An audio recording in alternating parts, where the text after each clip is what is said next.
all that money in his music. He needs a slap.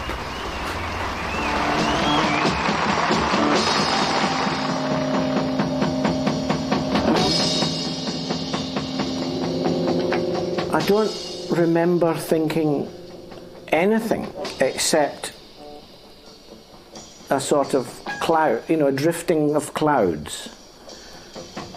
A pleasant drifting, but not something for me to get off on.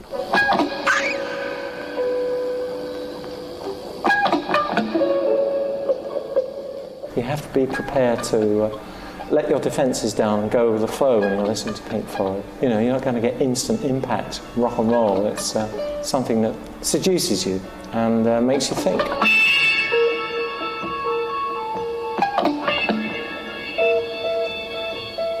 You go to a Floyd show, it had to be bloody good, otherwise you were peed. Why haven't they done something? Where's the lights? Where's the, they had to do something like that because they'd set themselves a standard. And what we call a space rock, futuristic space rock has started.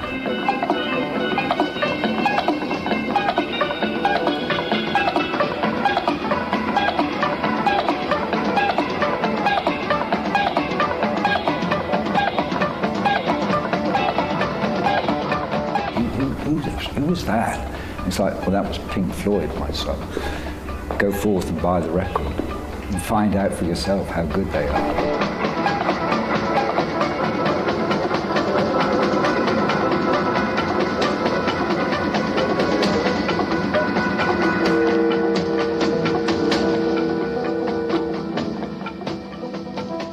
Pink Floyd grew from friendships forged in the 1960s in the university town of Cambridge.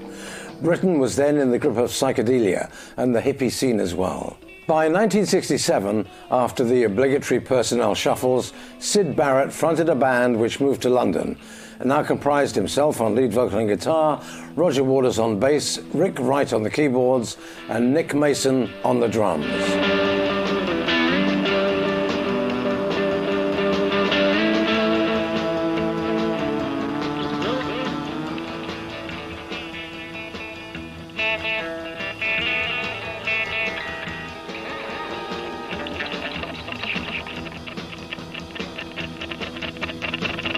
Popular music was undergoing a huge transformation, and the young Syd Barrett was wide open to these influences. Roger Keith Barrett. How important was Roger Keith Barrett to Pink Floyd? Syd Barrett was probably the most important thing that Floyd ever happened to them.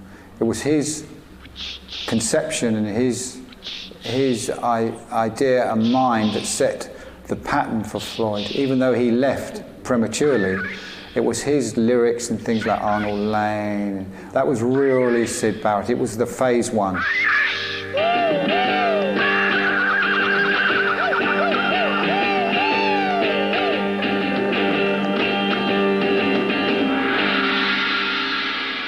When one thinks that the other three members of Pink Floyd at the time were all architects or architect students, and Syd was an art student, to me, architecture is fairly rigid and has some formula to it, whereas art doesn't have formula to it, is not rigid. And that was the element that he brought into Pink Floyd that I think made Pink Floyd what they were at that period of time. Yes, Syd was very important to Pink Floyd.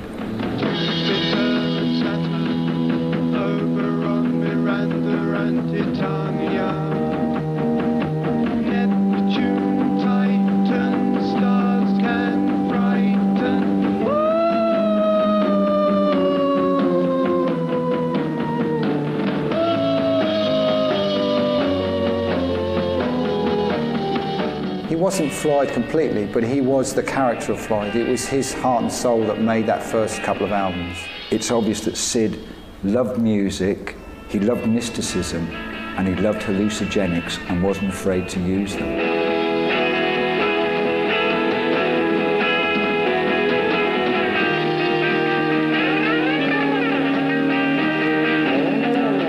Historically, creative and extremely creative individuals have always been associated with one form of drug or another. they get insights and flashes of inspiration whilst they're using that drug, which they can then take into their songs, their poetry. It's not necessarily a healthy way to boost your creativity, but they do seem, as a general rule of thumb, to be prone to using drugs and alcohol as a way of boosting their creativity.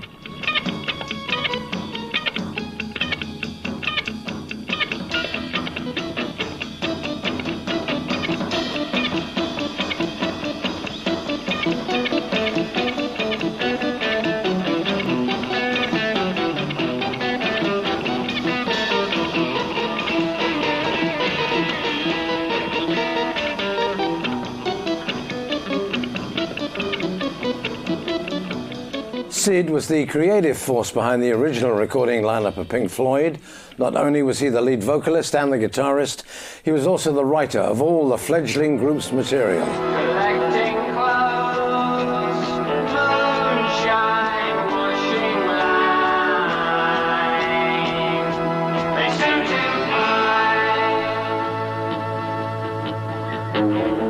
on the wall, hung a tall mirror. Arnold Lane, the first Pink Floyd single, provided a surprise chart hit, although in later years the band did admit that there might have been an element of unofficial chart rigging to help the single on its way.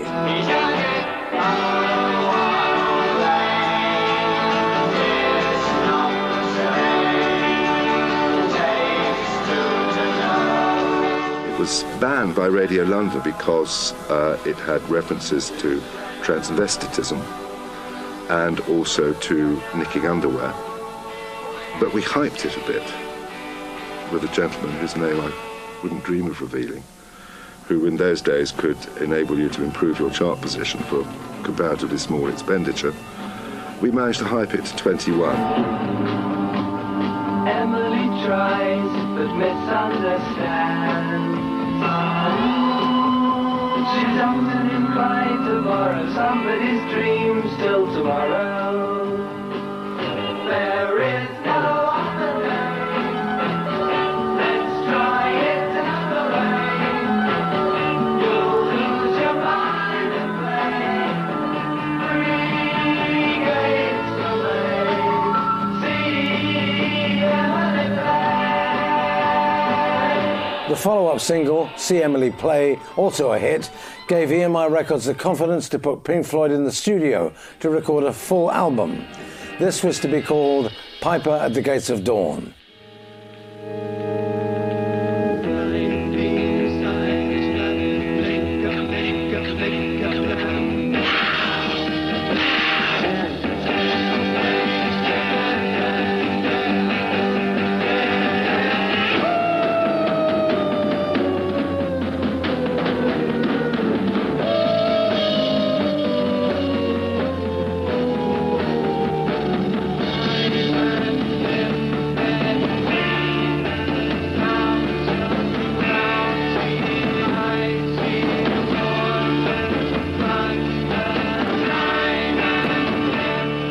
And it was Piper that put the band on the map.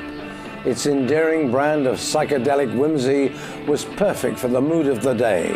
Barrett clearly had his finger on the pulse of the national mood. However, the first glimpse of a full album's worth of Pink Floyd was something of a musical enigma. The album was so steeped in psychedelia, it could only have been made in 1967.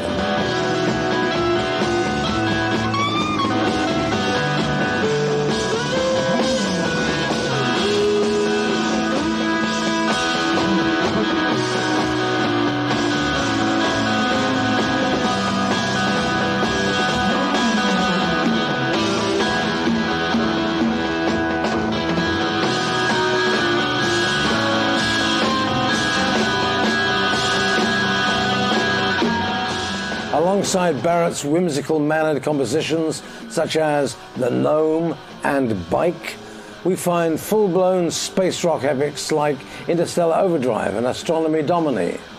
The overall effect is one of almost palpable confusion, as two completely different and totally irreconcilable musical personalities battle it out for supremacy. One's got to realise this is 1967, they're recording in Abbey Road Studios, and the Beatles are also in there recording Sgt. Pepper's.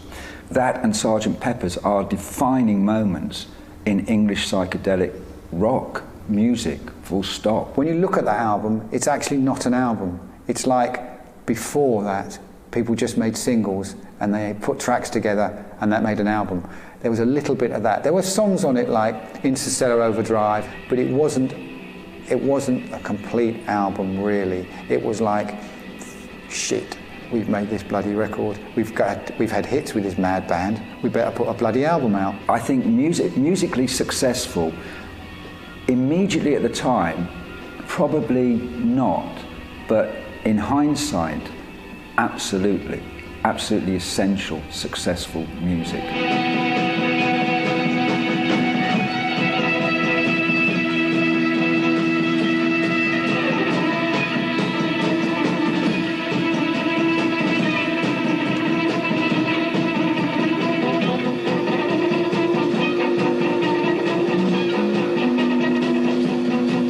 Unfortunately, Syd Barrett was showing signs of rapidly declining mental health, caused by a terrible overindulgence in hallucinogenic drugs, such as LSD and anything else he could get his hands on.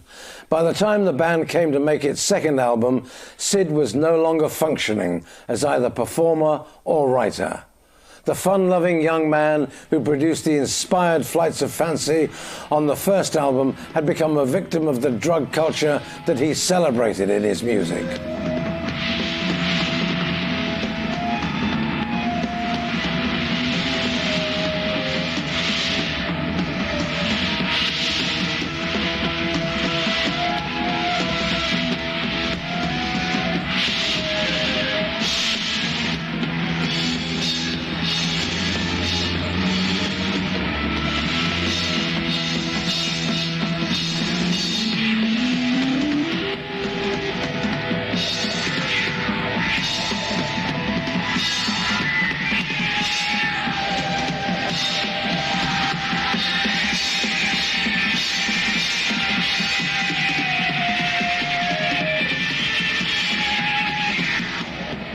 Now, without Syd to call upon, Pink Floyd needed both a guitarist and a writer. Finding the guitarist was relatively easy. David Gilmour, friend of Syd's from Cambridge, had been drafted in as the fifth member to provide on-stage cover for the increasingly unstable frontman. When Syd drifted out of the picture, Gilmour was already in place.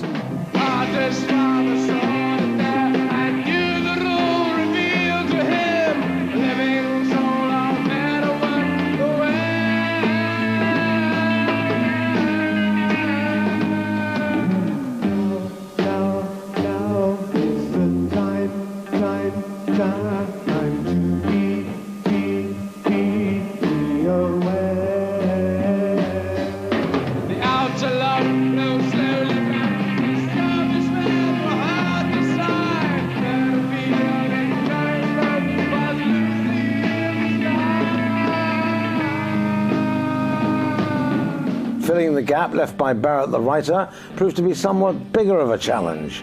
Syd Barrett made only a marginal contribution to A Saucer Full of Secrets, the second Pink Floyd album.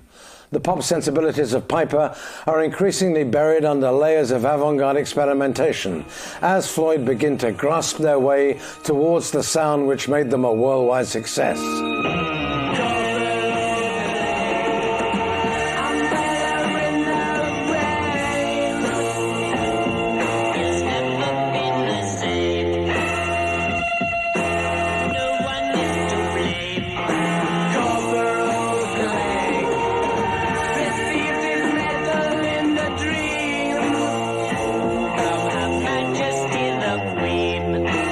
Simple, straight numbers such as Jug Band Blues and Corporal Clegg now seem slightly out of place, as the main emphasis is clearly on the instrumental heavyweights.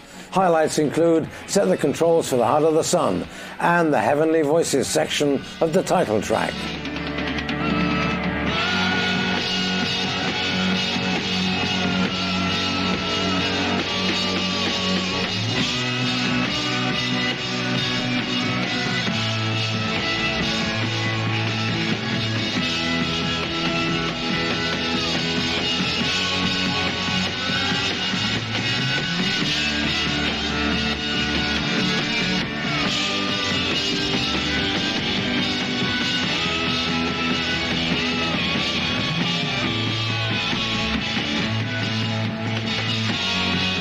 for this album, Norman Smith was moved upstairs to become executive producer, as the band increasingly sought to control their own destiny in the studio.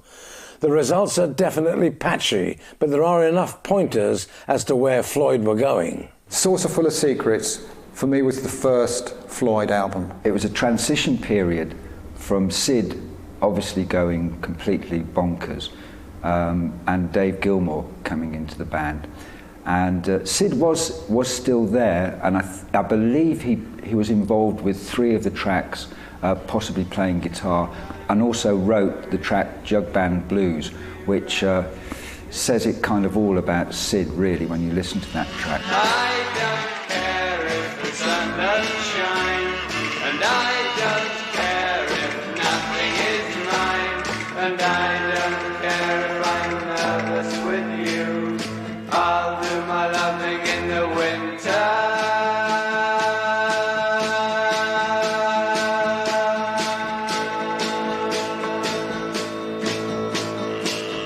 But it was much more of an album. It was a more complete album. It was a more, piece of work.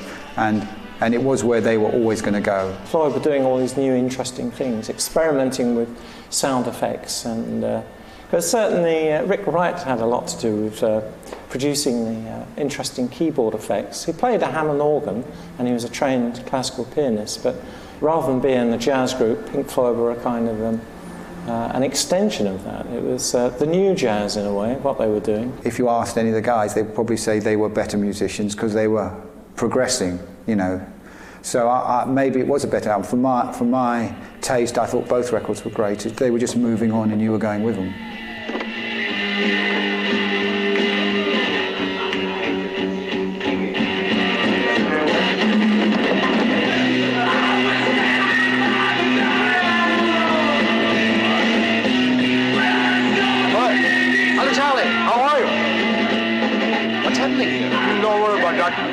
In addition to studio recordings at this time, Floyd were also producing soundtrack music for films. The original soundtrack for the film More was the first of 2 soundtracks made for the French director Babette Schroeder. Was the More soundtrack satisfying? Personally, no. Okay, all right, soundtrack. I don't like soundtrack albums. When Floyd make soundtrack albums, they sound really like soundtrack albums.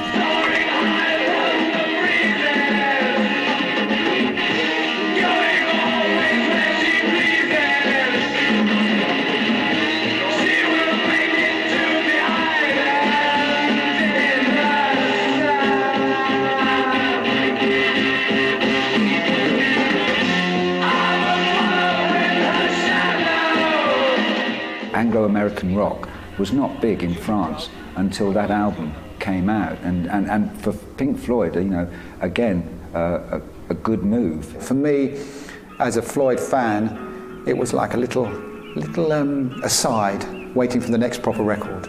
That's how I saw that.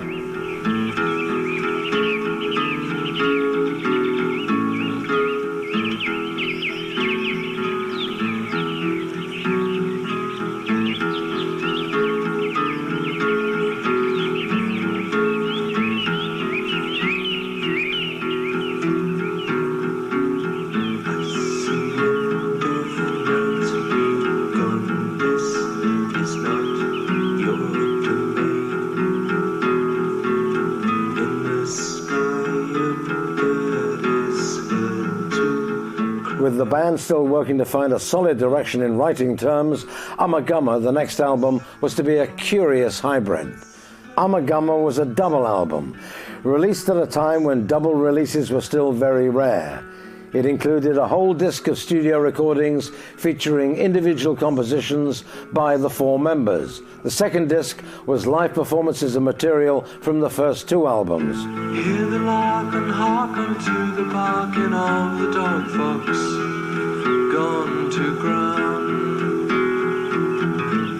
See the splashing of the kingfisher, flashing to the water.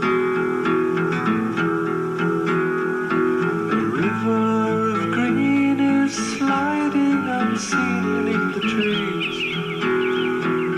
Overall, Ummagumma is something of a hodgepodge affair. Waters himself later described the album as a disaster. Gilmour was a very successful album, in my opinion. Everything about it was right. Cover, songs, everything. I don't know, early days for live recording. It's okay, but I wouldn't say it was a brilliant representation of Floyd at that time. But Rick Wright, it was like pompous prog rock at its best. You could see the elements of music that they all enjoyed. But was it really a Pink Floyd album in so much as that, yes, we had the live stuff, which was Pink Floyd, but the rest was almost like an individual, tinkering at what they wanted to get out.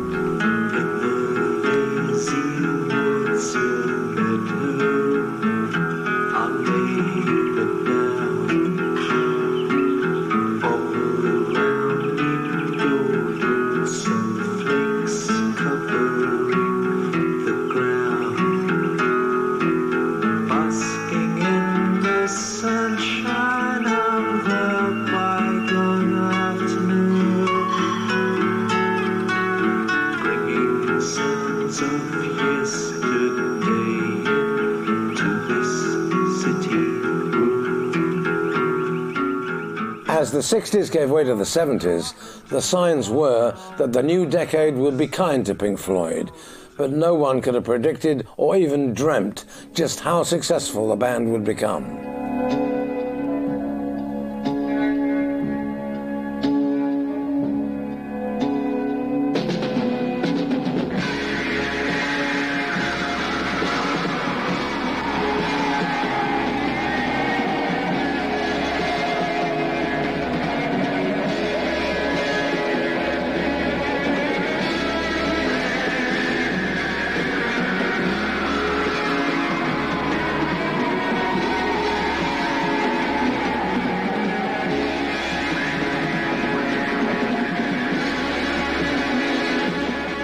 The rather indulgent studio experimentations of Disc 2 sit uncomfortably against the excellent live recordings on Disc 1. Overall, the experiment strays too far towards free-form instrumental exploration, without enough of the melodic counterpoint which was to make the next album so successful.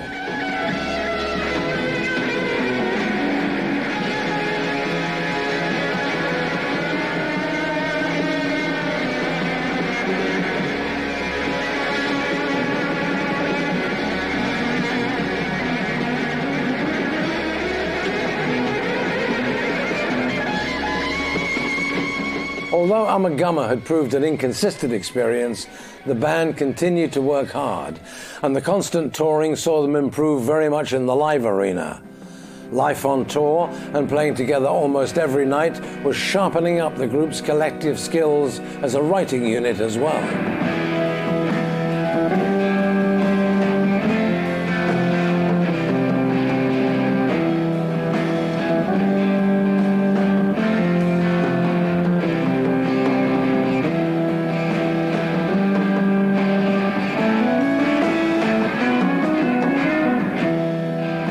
The results of this process would be seen in the next album, Atom Heart Mother, released in October 1970. The group had always enjoyed a good reputation among the critics, and this was the album which finally found favour with the record-buying public.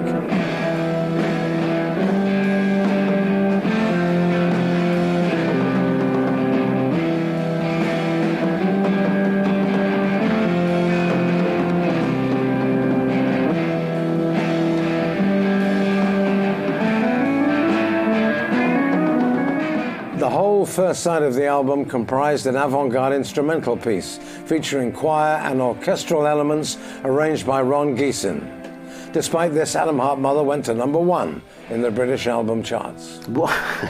What's Atom Heart Mother? God. Yeah. I think Atom Heart Mother has stood the test of time, although it does sound a little dated in parts now, mainly due to production. So it's slightly weakened by that, I suppose.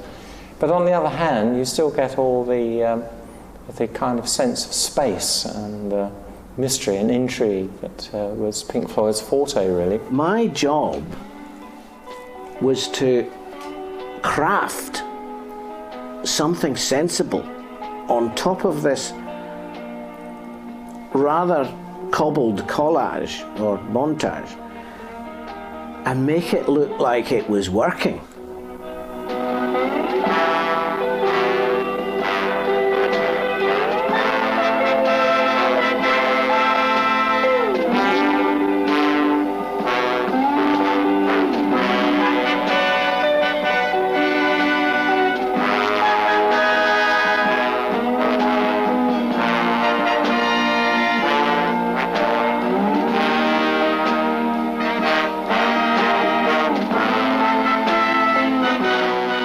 They still haven't really done an album as Pink Floyd with Dave Gilmour in the band. You know, there's a fifth member, Ron Geeson is in there. I said to Steve O'Rourke, the manager, after the recording sessions had finished, I said, well, that was a good rehearsal. Can we do it for real now? Well, of course, that would never have happened. You know, the money had run out, the energy had run out. They needed to EMI, so no, we've got to get it out.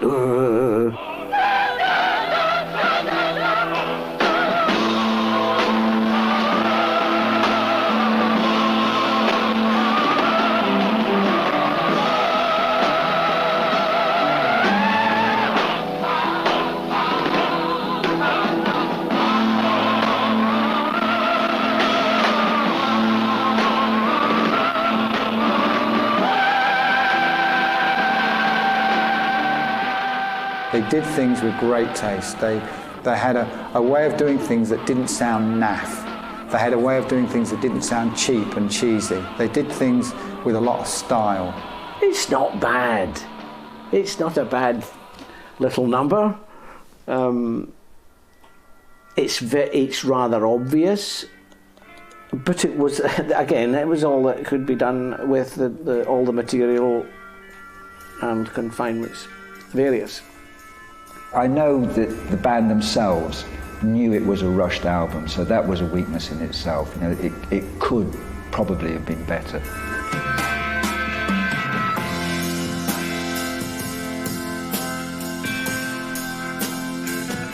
When that fat old sun in the sky is falling, summer evening, birds are calling.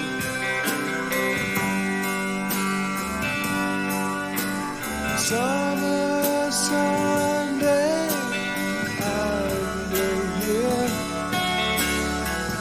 last sunlight disappears.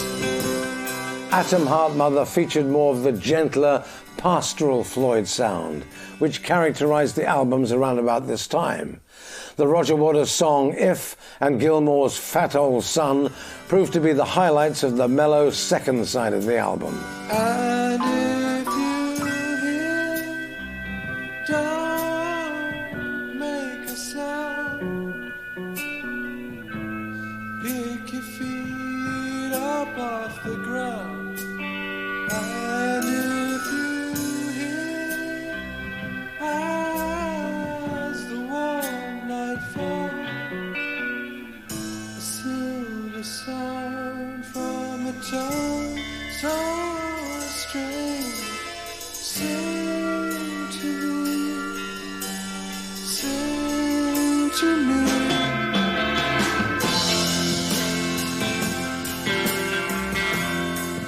With Atom Heart Mother, the band was now firmly into its musical stride, and the signs were auspicious for the next album. When it finally arrived in November 1971, Medal was to exceed all expectations.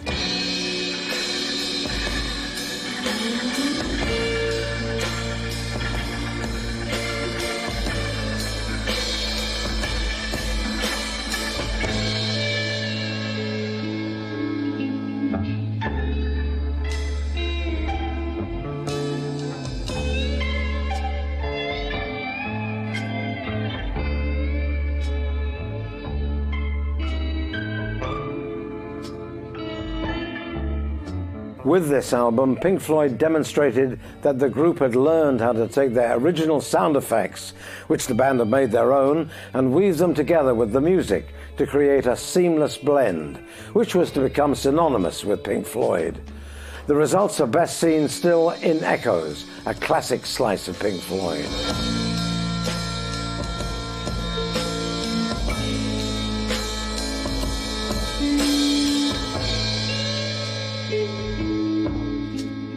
Overhead, the albatross hangs motionless upon the air, and deep beneath the rolling waves, in labyrinths of coral caves. This hard-earned skill developed over the previous 4 albums was to become a hallmark of the Pink Floyd sound. This was the album I'd been waiting for. It's probably the first major, massive album for Floyd. Echoes itself is just unbelievable track. 23 minutes, absolute. You don't even have to take drugs. That'll take you there. Starts to climb towards the light.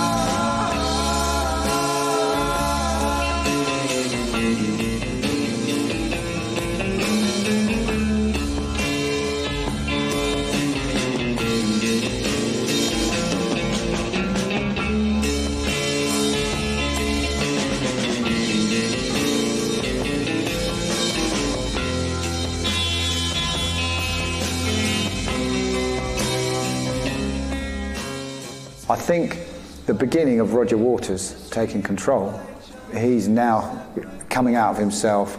Syd's gone, the writing's getting better, the compositions are getting better, the controlling of the production's what they want, the whole sound is what they want. And this was the first album where it was just Pink Floyd. And it's a brilliant album.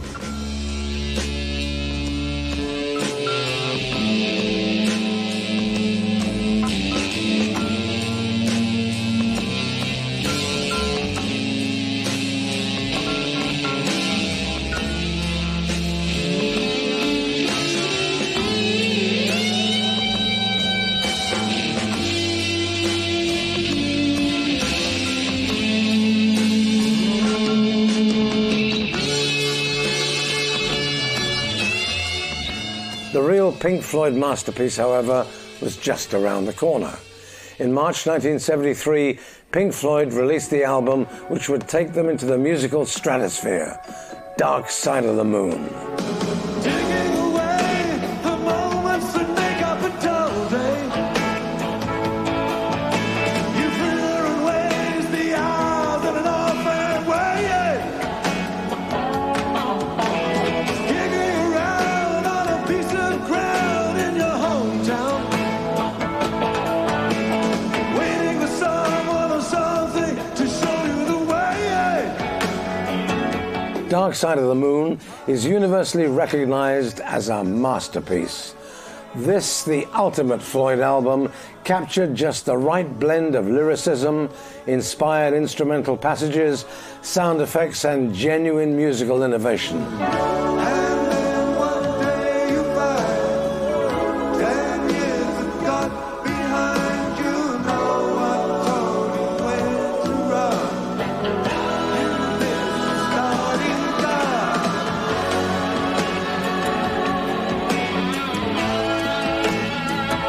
Every single track worked like a dream, forming a near-perfect suite of songs linked by a common theme.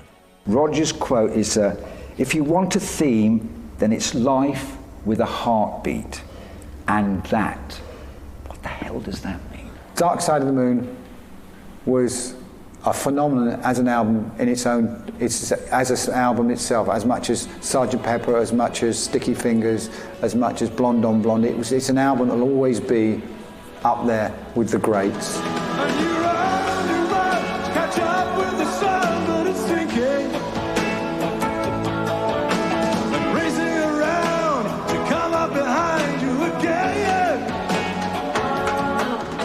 Amalgama and Medal actually prepared the way for that album. I always think major albums always are a reflection of the 2 or 3 albums before it. And Rick Wright, we approached this album in exactly the same way that we approached any other album, except that this album was a concept album, an album about madness, about one's fears and about the business.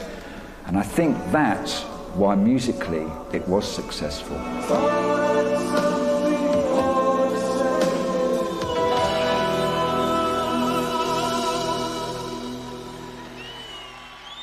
Just how to follow up a massive success without disappointing the public is always regarded as one of the most difficult tasks in music. The response from Pink Floyd to the worldwide acclaim for Dark Side of the Moon was to deliver Wish You Were Here, released in September 1975. A classic recording which in many respects outshone its illustrious predecessor.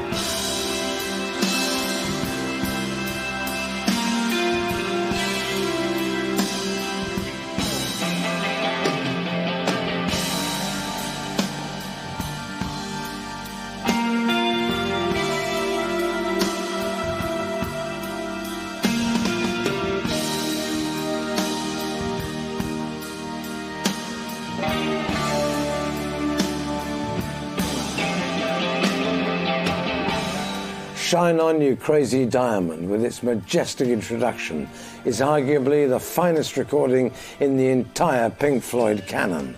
Sadly, this was to be the last album produced as a real cohesive joint effort by the entire band.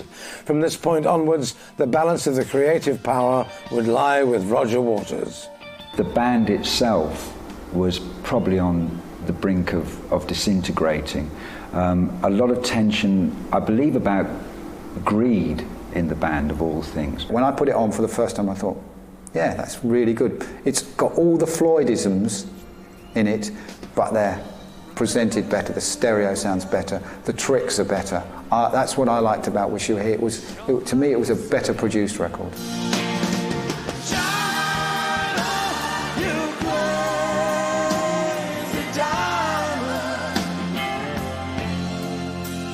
And it brings back Syd into the equation, and it's a great album just for that alone, remembering Syd, because Syd should never be forgotten.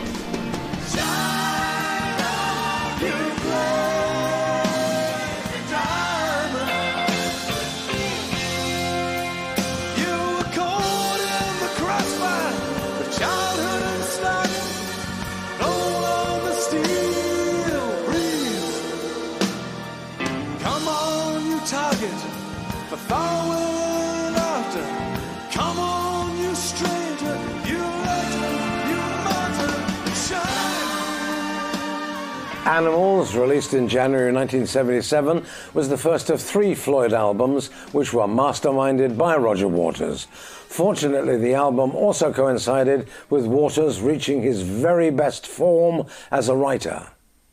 The choice of subject matter on Animals is typically bleak and joyless, but instrumentally the band continued to shine as brightly as ever. Wondering which of the both is to blame.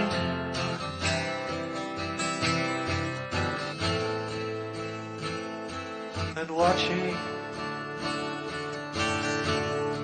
for pigs on the wing.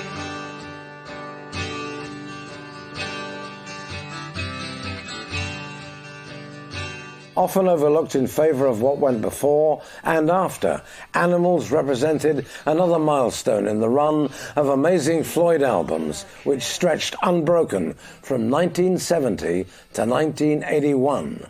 Animals, very successful musically. And when you lose control,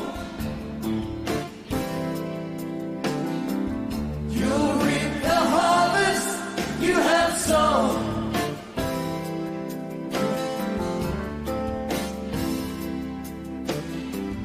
And as the fear grows,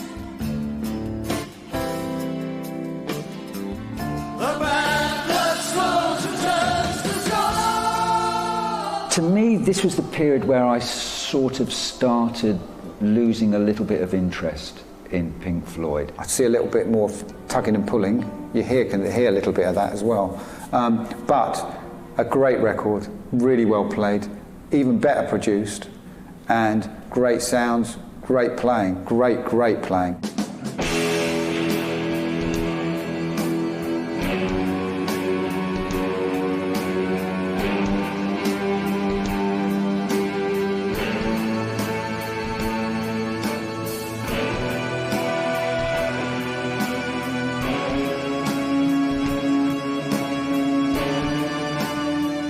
It's either dogs or sheep, but it's got one of the best riffs that Dave Gilmour must have ever produced, that descending, just beautiful riff.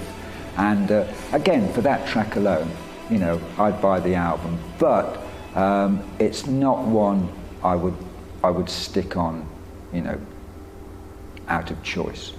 We don't need no education.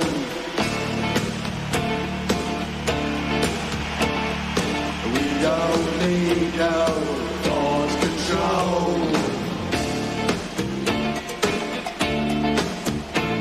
No dark sarcasm in the classroom.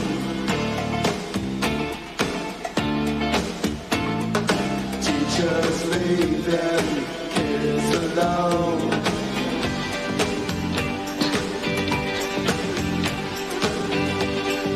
Hey, teacher, leave them kids alone. Released in November 1979, The Wall was produced by Bob Ezrin. Ezrin hugely deserved his producer's credit, but as the chief architect of the album, the majority of plaudits were rightfully channeled towards Roger Waters, who fully deserved the praise for his part in creating what is still a milestone in rock music.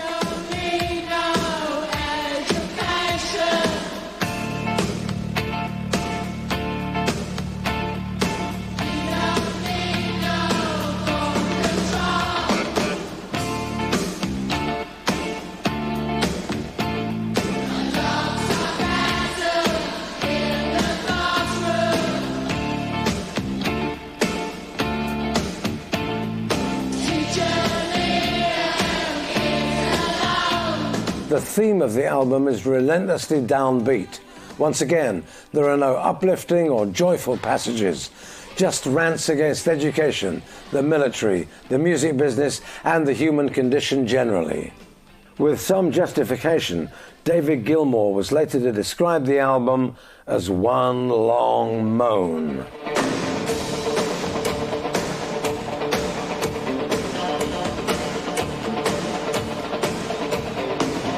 That particular complaint aside, The Wall always repays the listener with new insights into an amazing creation.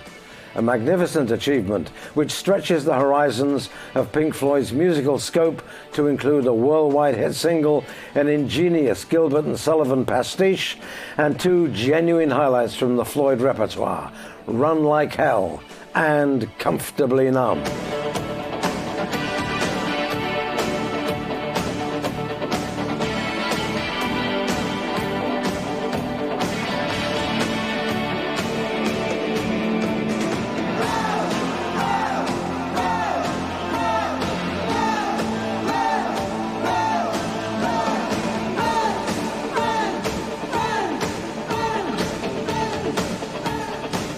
The live shows which promoted the album were an unforgettable experience. Ambitious in their scope and their staging, Waters' themes of alienation and separation took physical form with the creation of a real wall constructed every night during the set. The Wall shows were extraordinary. Floyd set the benchmark for live shows. They pushed the boundaries of presentation with lights and everything, and they showed people what you can do. Is there anybody in there? Just not if you can hear me. Is there anyone at home? Come on now. I hear you feeling down. Well, I can ease your pain and get you on your feet again. That was a show. I mean, I salute them for just the bravery of putting something like that together and being able to do it. I mean, that was theatre. It really was rock theatre. There is no pain you are receiving. The distant ship smoke on the horizon. You are only coming through in waves.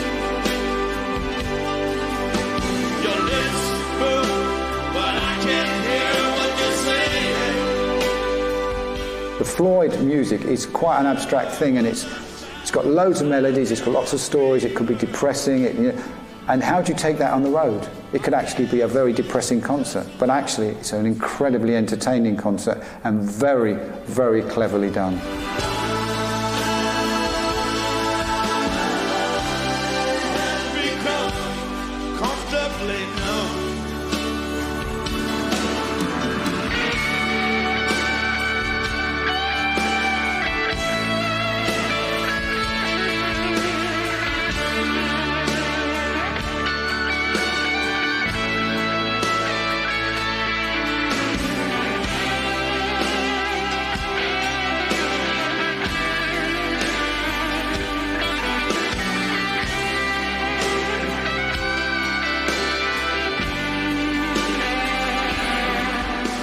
Waters supplied the lion's share of the creative input on the previous two albums and carried out those tasks with great aplomb.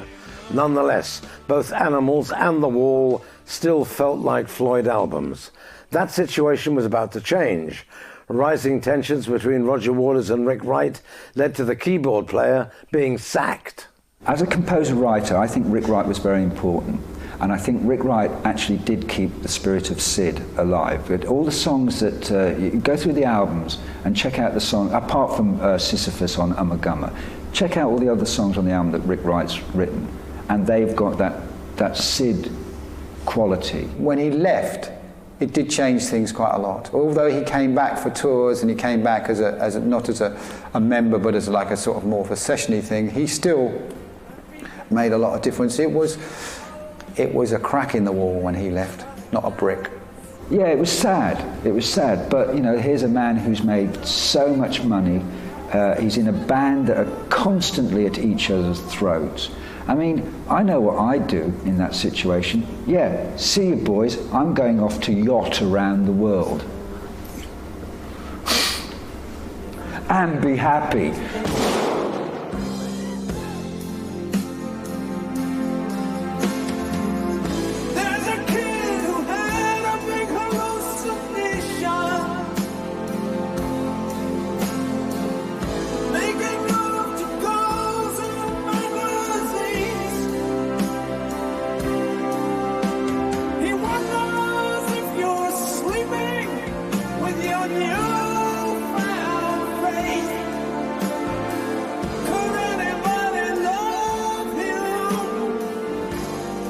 With the departure of Richard Wright, Pink Floyd began the 80s as a three-piece, with Roger Waters as the real power in the band. This disproportionate split of control was evident in the next album, The Final Cut, released back in March 1983. The overriding impression from this ill-favoured outing is one of a Roger Waters solo album. I had a dream. Goodbye, Max. Goodbye, Mom. After the service, when you're walking slowly to the car, and the silver in her hair shines in the cold November air, you hear the tolling bell and touch the silk in your lapel. The Final Cut fails to rise to the same heady heights as its legendary predecessor, the listener inevitably getting the distinct impression of recycling the same thematic and musical landscape of The Wall. In a few cases, this was literally true. As Dave Gilmour later confirmed, some of the pieces which found their way onto The Final Cut had already been rejected for The Wall.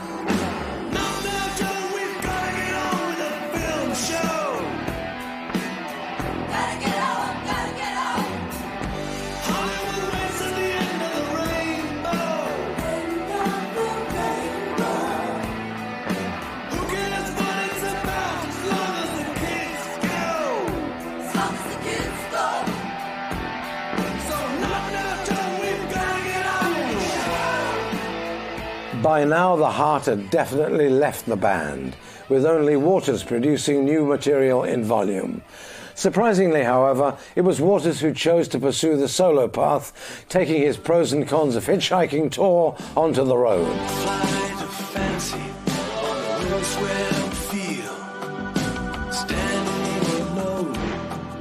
senses real. Fatal attraction is holding me fast. How can I escape this irresistible grasp? Can't keep my eyes from the surly sky. Tongue-tied, twisted, just an earthbound misfit. For legal and tax reasons, Richard Wright was not officially a full member of the band again. Despite the fact that he was a founder member, legally Floyd were now a duo with a hired keyboard player on wages. The album which emerged was entitled A Momentary Lapse of Reason, and demonstrated there was still plenty of life in the band, even without Waters. All of the musical hallmarks which had made Pink Floyd famous were there, in abundance, and the huge Floyd following reacted positively. The delicate sound of thunder proved that as long as they went out there and they played enough of the old stuff with some of the new, there would be an audience for it. It just proved how big they were. The thing for me was when I went to see Pink Floyd, you weren't watching a band. You were watching an event.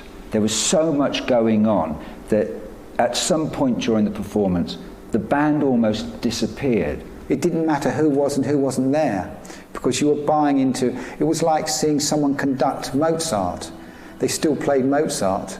It was just a different players. In a way, it was a little bit like that with Floyd for me, that the franchise was bigger than the individual parts. You go and see them because Floyd were playing music.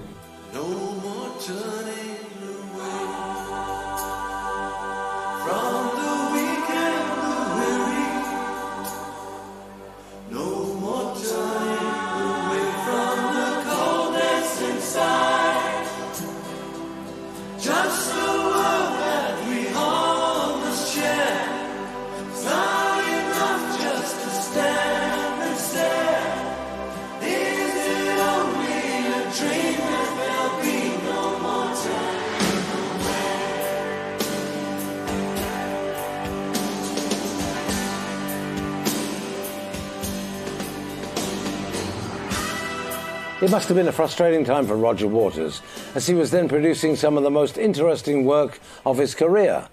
On the road, however, his concerts were being overshadowed by the truly gigantic scale of the Floyd tours and their colossal audiences and attendant publicity. For the true fans, however, all of this bitterness was bemusing. It simply had no bearing on the music. An angel on a horn pulls across the green of fellow rolling stone. Puts his back up on his stand, leans back and then extends a scarred, breezy hand. He said, "How you doing, bro? Where you been? Where you going?" Then he takes your hand in some strange California street and breaks the bone. Roger Waters' solo output, what was it? Pros and Cons of Hitchhiking. Terrible cover. What a terrible cover. That poor girl with her thumb out and her arse out. No, Roger, wrong. Roger Waters' solo output for me has been really interesting and really clever, but I think he isn't in the Floyd franchise anymore. It was sort of like bits and pieces of Pink Floyd revisited. It almost like a Pink Floyd by numbers. You know, I'll take a bit of that, take a bit of that, you know.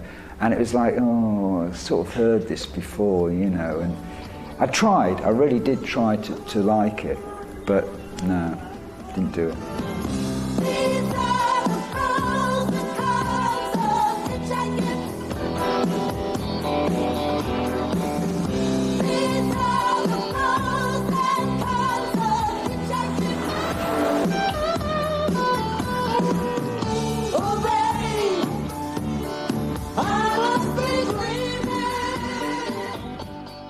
A Momentary Lapse of Reason firmly re-established Pink Floyd as a global force.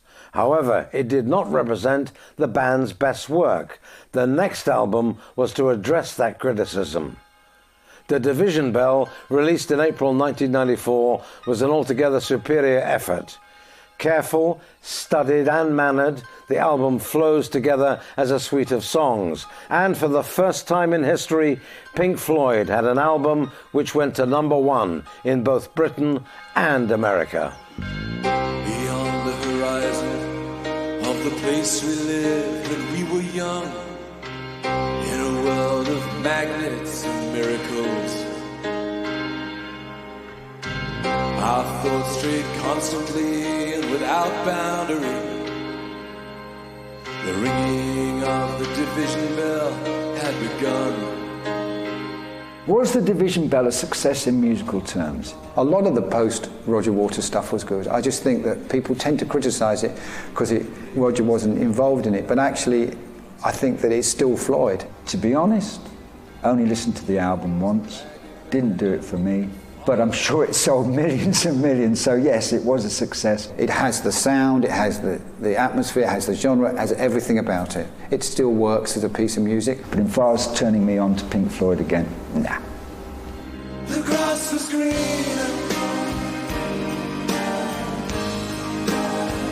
the light was brighter, the taste was sweeter, the nights of wonder, with friends around. The tour which supported the album was also something of a triumph. It featured an even better and more advanced light show than anything which had gone before. And Pulse, the live album taken from the tour, beautifully captured what was certainly a career highlight for Pink Floyd.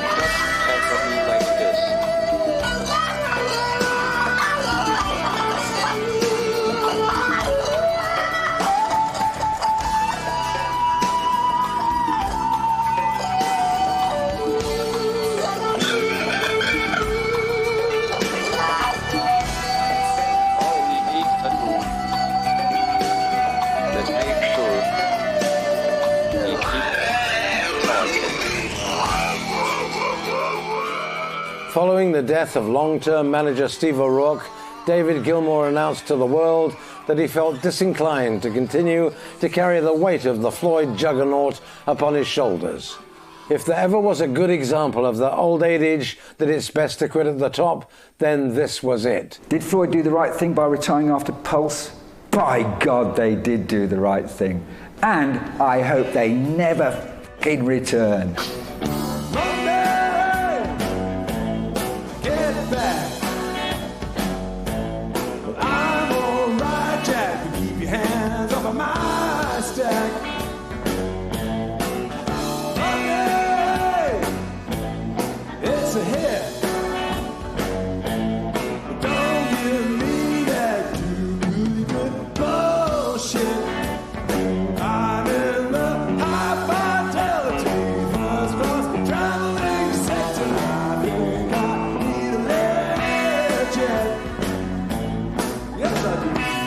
People in rock don't retire. They either die or they come back. It's really simple as that. No, retired, they did the best thing they could, like gentlemen. They've made a massive contribution to contemporary music, massive, as big as anyone you could say. They were a concept band in every way, artwork, shows, music, and they changed everyone's view.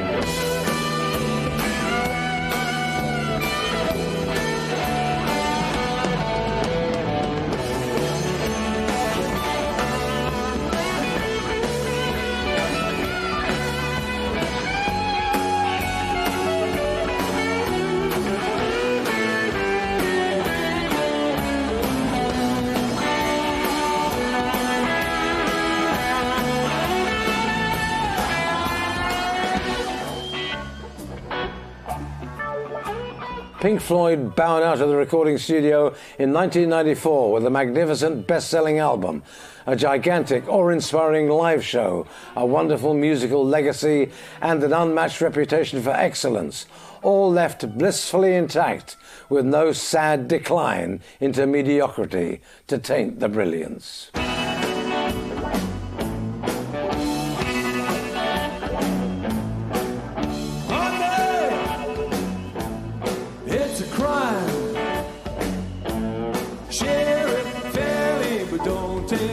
of my pie. Monday, so they say.